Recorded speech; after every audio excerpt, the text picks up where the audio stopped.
Hey YouTube, how you guys doing? Welcome to part two of Power of Double Strokes. Okay, so this is meant to be, just a kind of a foot in the door lesson on how to start using double strokes in a way that's not too over the top, okay, too abrasive. That's just subtle enough that adds a different flavor to your fills. Okay. All right. So in the first video, what I introduced is just either using the basic drag, a 5-stroke roll, or a 7-stroke roll. Okay, and that's all that we're going to be messing around with. Okay, for now. Okay, the little opening sequence. That's all I used. I either used just a single drag on its own, a 5-stroke roll, or a 7-stroke roll.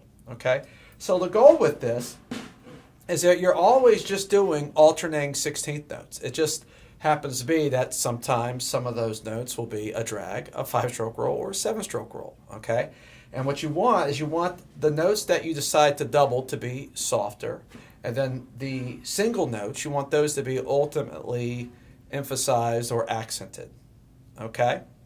All right, so that opening sequence, I just randomly added in drags, 5 strokes or 7 strokes, just in different orders. Okay, so once you can basically do that. The goal is to then do that. Okay, so a basic exercise that you can do to kind of get started with this is just to play alternating 16th notes, and then try to randomly add doubles or drags. Okay, 5-stroke rolls or 7-stroke rolls. Okay, so I'm going to do that, and you're going to notice that the entire time I'm just doing alternating 16th notes. Okay, so let's try that real quick.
Okay, so hopefully that made sense. All I did was just 16th notes and just randomly added either a single drag on my right or left hand, a 5-stroke roll, or a 7-stroke roll. That's it. Okay, now there I didn't accent the singles. Okay, you do want to do that.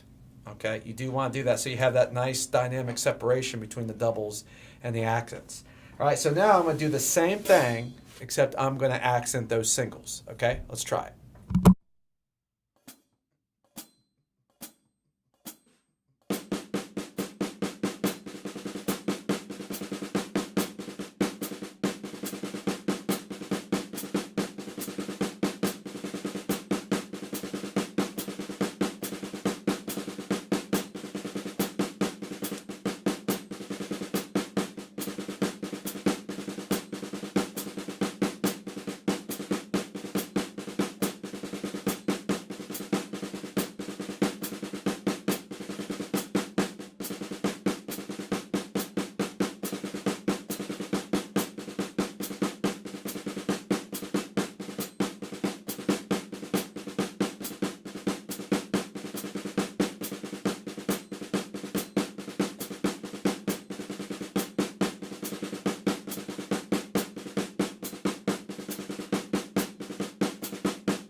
Okay, so there you go. So by accenting the singles, you get that nice separation. And if you can do this, you're automatically you're basically all the way there yet. Okay, the only thing left to do is to take some of the singles, if you choose, and move them to toms or hi-hat or a hi-hat or a cymbal or something like that. Or yes, you could just keep it all on the snare drum. It still sounds good if you do that. But that is essentially it. That is your goal. And really, I would say this is, as far as double strokes, this is what I probably do the most when it comes to just adding doubles into my basic playing. Okay, because I mean, this is the thing. There are a lot of drum videos out there showcasing all these licks. I have a lot of licks on my channel as well, but the reality is a lot of that stuff, though it's very cool to learn, very cool to practice, but the reality is a lot of that stuff, more than likely you're not going to play that much in a musical context. I mean, unless you're playing in a band where you're doing a lot of drum solos or something to that effect, or maybe some kind of jazz fusion group, okay, you're not going to do that much of those type of ideas. I'm not saying it will never happen, okay?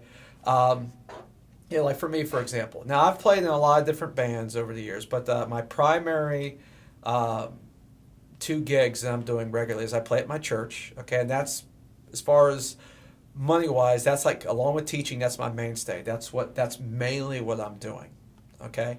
So in that medium, most of these licks, or a lot of the licks that I can do, I don't ever play, ever, in church, okay?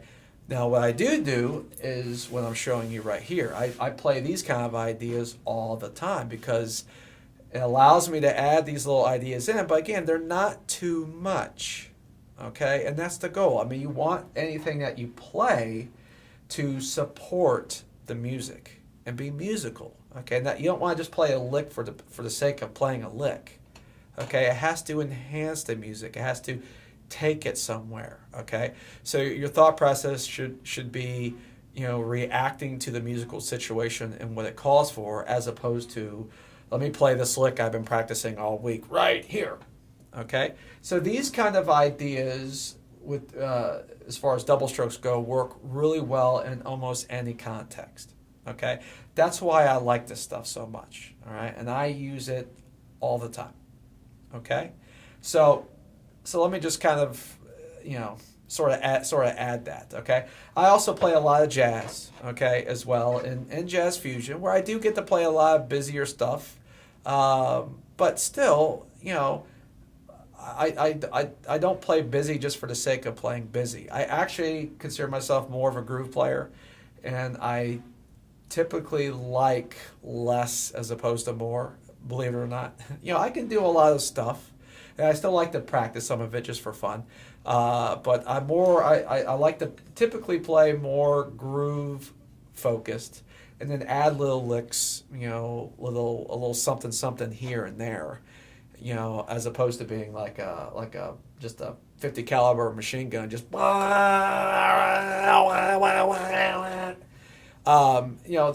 I mean, I'm impressed by the guys that can do that, because it is technically amazing. But, musically, it doesn't necessarily do a whole lot for me, okay? But these ideas you'll be able to use all the time, okay? Not just in drum solos or in jazz fusion, okay? So anyway, kind of a tangent there. Sorry about that. But anyway, so mess around with this stuff, okay? A good example of a song, if you want to know that has some of this kind of stuff in it, this is an old one. Listen to Two Princes by Spin Doctors, and this is a 90s tune, okay? But the opening lick, and he does a couple other ideas like this later on, but the opening lick is fantastic, okay? And it sounds just like this. Let me play it for you.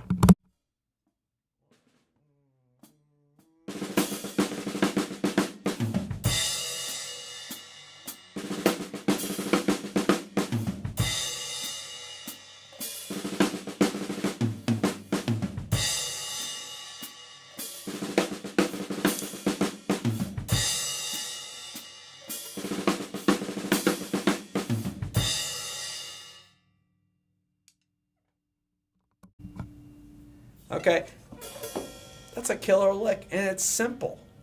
Okay, now if you were to take away the doubles, then it would just be just straight 16th notes with just a couple of accents. It'd be like the simplest fill ever. But adding those doubles really spices it up without making the fill, just too busy sounding or too much stuff. Okay, so anyway, I hope this helps you. All right, because I think this is one of the best ways to incorporate double strokes. Now, in my Chuck's Licks, I do talk about a couple of my favorite double stroke ideas, like the 7-stroke is the one I really use a lot. So, and you can use longer rolls, okay? So real quick, I'm going to play another one that I like to do sometimes, okay? That where the roll is a little bit longer, but it's still, it uses the same sort of concept that we're talking about here. And I'll just play this. This is just, I'm going to add this in for free, all right? So let's check it out.